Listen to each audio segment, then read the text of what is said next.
Welcome to this episode of Athletic Training Chat. On this episode, we have Austin Fitzpatrick, who's actually one of our co-hosts, but he is currently serving underneath me for his first round of his capstone, doing a full immersive experience with UWL football and just UWL athletic training in general. So we thought we'd talk to him about how the first year of his Master's in Athletic Training program went, how it's gone, what he's learned, what he thinks. So that is what we covered in this episode. As always, we want to thank our friends at Mueller for helping us out with this podcast. Check them out. They really care about the profession and what we do and want all of our feedback on what they are trying to create for us to help us do our jobs better and take care of the athletes in the way that they're needed. With that, enjoy this episode.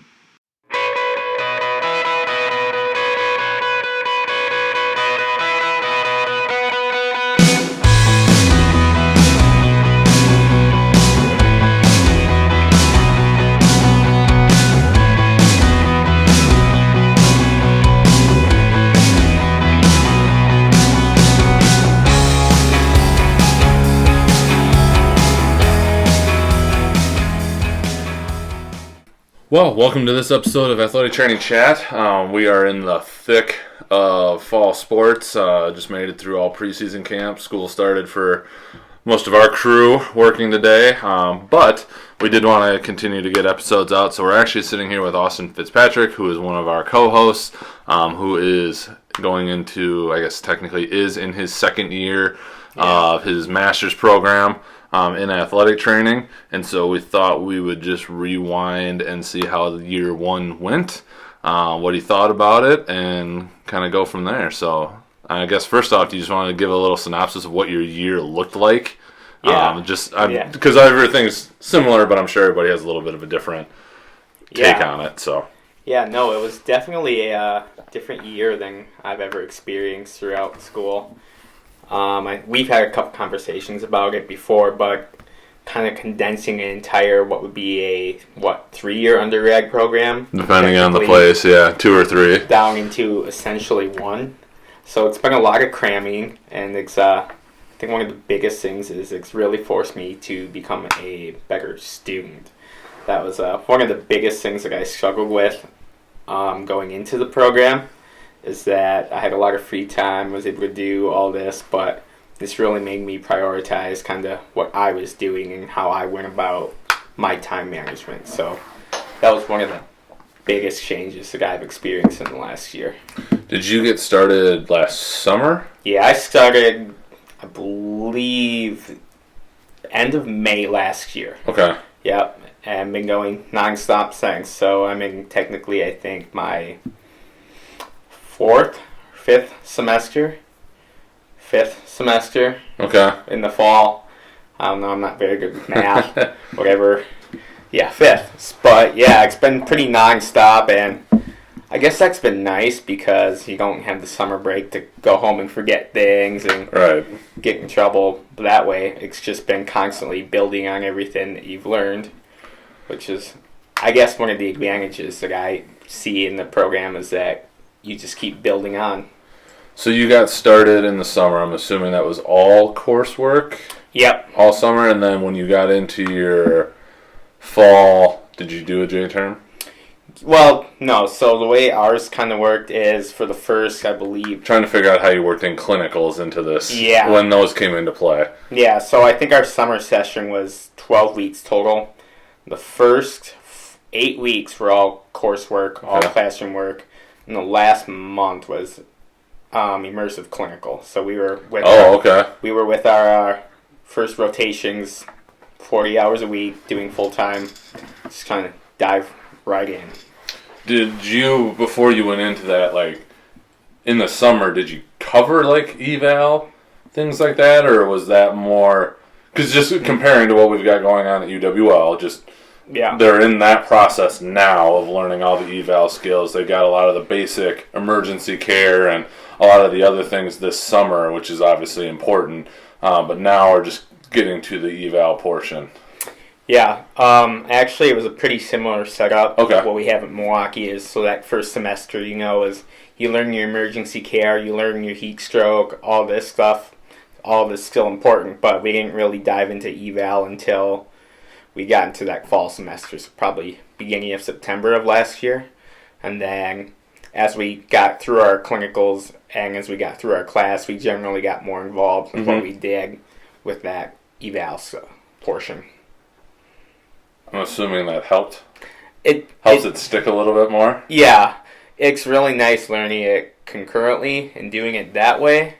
But again, I guess one of the downsides, and even I don't know what the students think now, is that for the first little bit, your kids kind of feel like a little bit of a helpless body. I mean, you're still contributing, you're still helping set up, do all the emergency care, wound care, but it's a little bit of an awkward situation at times. But as you learn more eval stuff and as you get more involved, it becomes a little bit more comfortable, a little more easy flowing.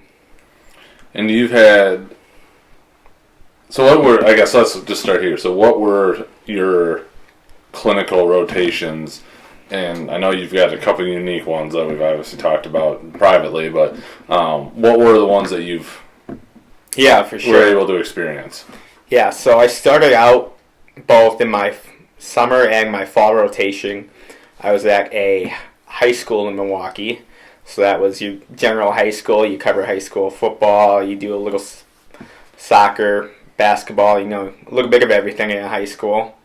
That was interesting I'm not from Milwaukee, so it was interesting to see how schools there work. I'm from a really small town, so it was a big change for me. Mm-hmm. And then as I transitioned into the winter, and spring, I worked college track and field during the indoor season, and I spent my spring portion working college baseball, which was pretty exciting. I'm a big baseball guy, so I'm really into the upper extremity shoulder stuff. So it's kind of one of my favorite areas so far, so I really enjoyed that rotation. During the summer here, that was probably my favorite rotation of all. I was given the opportunity to work with the Milwaukee Fire Department. So firefighters, completely different population. They're something. They're a good group, but they're pretty stubborn, and just their job demands are so unique that it really forces you to go outside the box and challenge what you've learned. Mm-hmm. And it makes you kind of adapt to them because it's not your traditional come down to the AT room, we'll do your rehab before practice. Right. This is, we'll go out to your station, we'll do your rehab, we'll do your eval, whatever. But then in the middle of that, you could get a call, so I could have 5 minutes with you and you'll be gone. Right. So it's really learning how to get things done real quick. Yeah, I gotta imagine maximizing your efficiency. Yep. With that, and not just putzing around to putz around. Yeah, it was a very unique experience. I enjoyed it. I've had great preceptor there, and like I said, it's just been an incredibly unique experience. Do they rotate the clinician there? Do they go house to firehouse, or how is that set up? Yeah, so it's actually kind of a different structure. There's only a couple, I think, 4 or 5 fire departments in the country that have a full-time athletic trainer. Okay. But Milwaukee is one of them? Milwaukee is one of them. Good for Milwaukee, San Antonio, and the Denver metro area are the 3 that I can think of off the top of my head. Wow, okay. But no.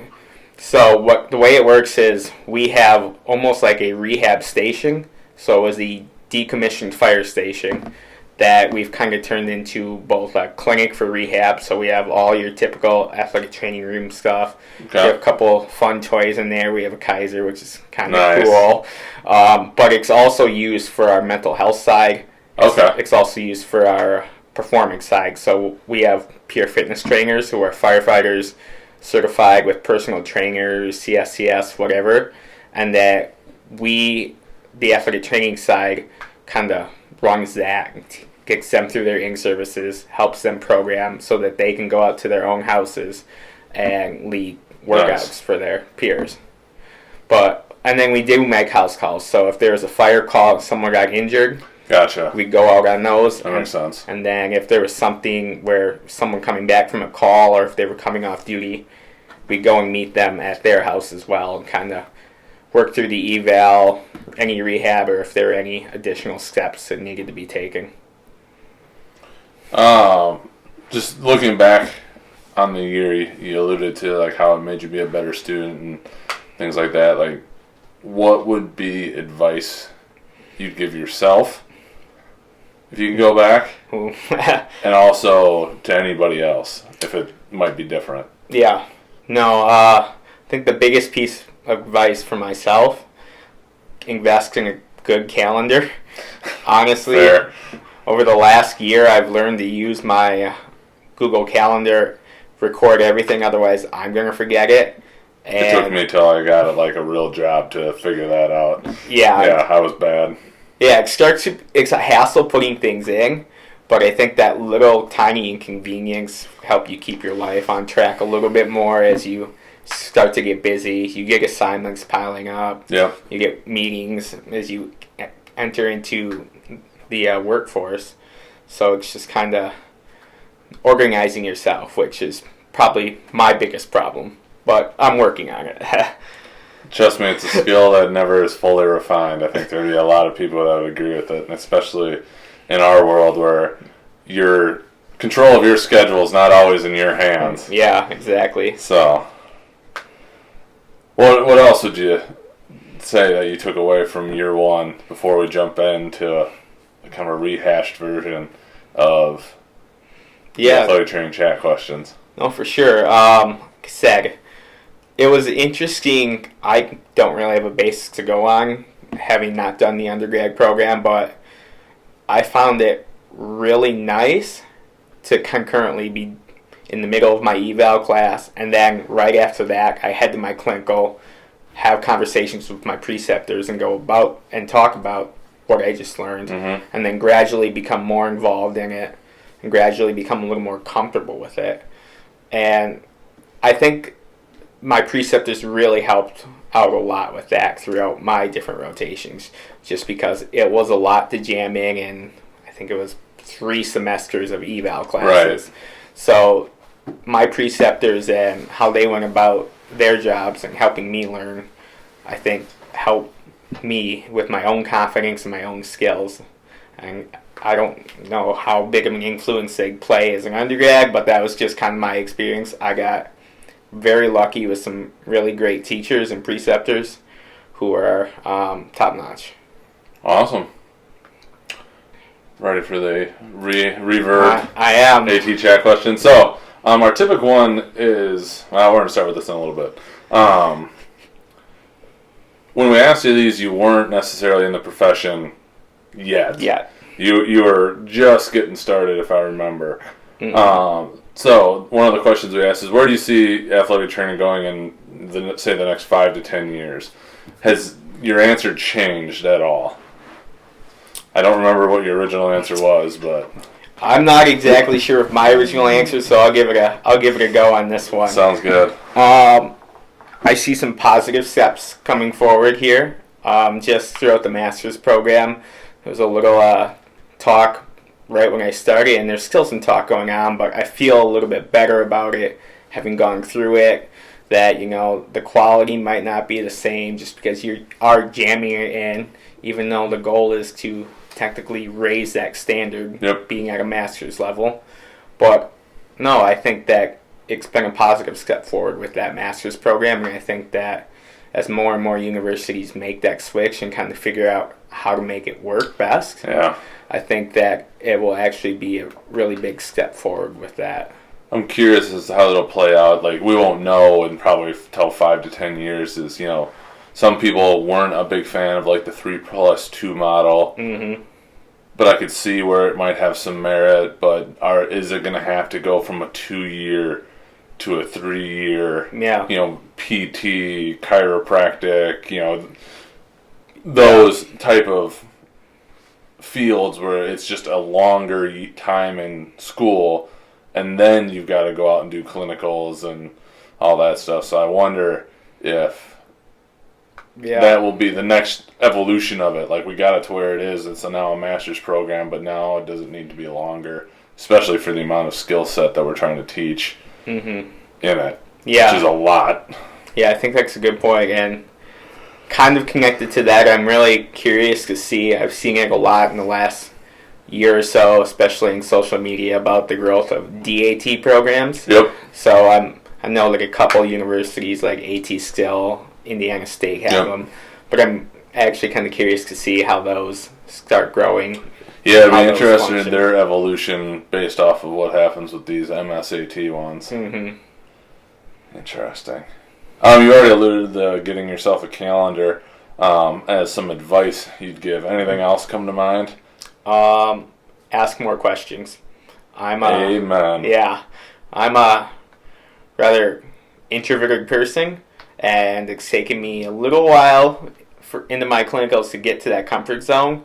But honestly, asking preceptors, other students, even other ATs who aren't my preceptors, about what they're doing or a special skill set that they have has benefited me greatly.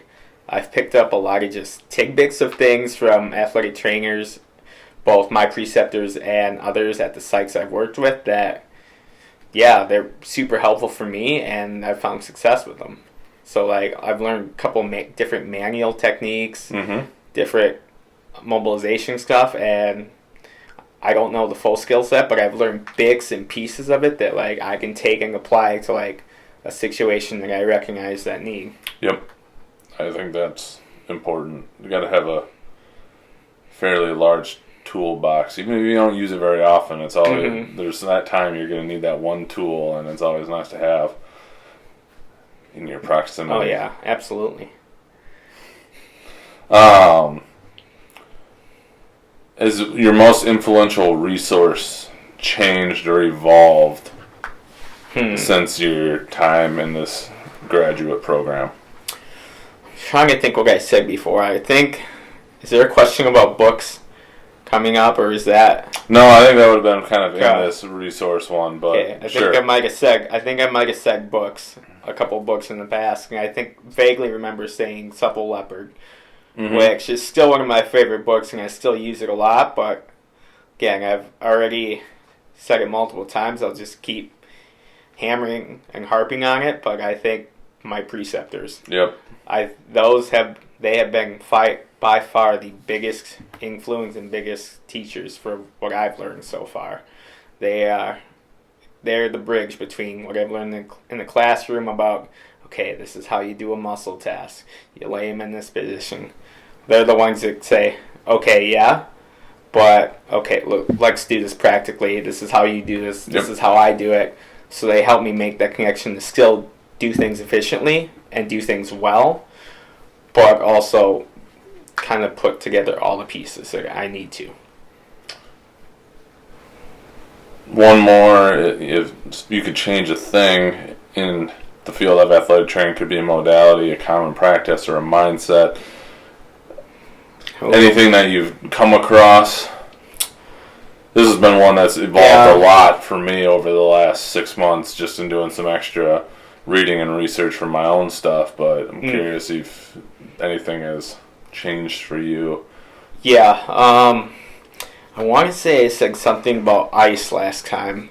Yeah, I think we were all kind of in the don't just do what you do because you've always done it. Yeah. You know, have your reason and really be able to dig into that reason and test it. Yeah, no. So, still standing with ice there.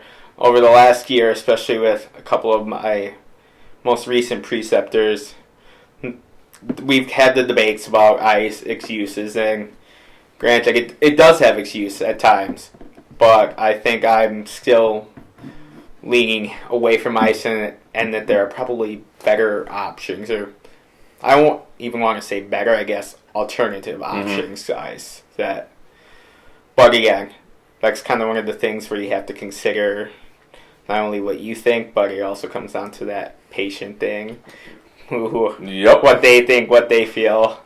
Because a lot of the time, you've been told, feel better, control swelling, all this, go ahead, stick some ice on it. Well, maybe, maybe not, but having to talk with them about why you're doing it and then what they think about it, that's another thing that I've kind of learned from my last couple preceptors. Really taking into account that patient expectations. For sure. And then the final one, now that you're a year into it, year plus, really getting the full world gamut of it all. What does an athletic trainer mean? Being an athletic trainer mean to you? Oh, yeah, this one, I don't even remember what I said, but I can give you I guarantee it's completely different. So over the last year of, like I said, a lot of experiences, a lot of unique experiences, and I've gotten to see the role that athletic trainers play, and I'm going to go ahead and say that it's so much more than just like practice coverage, rehab, eval. Yeah, those are core components, but sometimes you do jobs that you never think about doing. So I've assisted with like running kind of after school kids programs just as a function in one of my most recent ones, working with high schoolers to get them active, dipping into the strength and conditioning world, but then also working with athletes who are going through things that, tough things, life happens, but also understanding how to empathize with them, how to talk to them, and get them help, and get them the help they need. So it's just kind of, I respect the hat that athletic trainers have to wear a little bit more, and the variety that they have to do in their day-to-day life. I mean, even with you, we run about, we do 1,000 different things every day. Half of them are probably athletic training. I hope that doesn't scare you away from it. Yeah. No, but it's I guess one of the cool things too is you do so many different things. It keeps life interesting, and that's all I can ask for. It does. So. Awesome. Well, anything else that you want to share from year one? I don't know. There's so much in there. I don't even know if there's anything I could pick out from there that, without just like going off on a little bit of a rant there. But well, we can always do one after year two as you're gearing up for the real world. Yeah, you have a lot of content from that one. For sure. Awesome. Well, thanks for kind of giving us an update, and we're curious. Anybody that has a story they want to tell, we want to talk to you. Whether you're finishing up first year AT school, second year undergrad, going through it, or somebody that's been in the game for a long time, we want to hear your story and share it out to everybody that we can because we think it's important. So don't hesitate to reach out to us at atc@athletictrainingchat.com. And Austin, appreciate it. No, thank you for having me. All right. Thanks, everyone.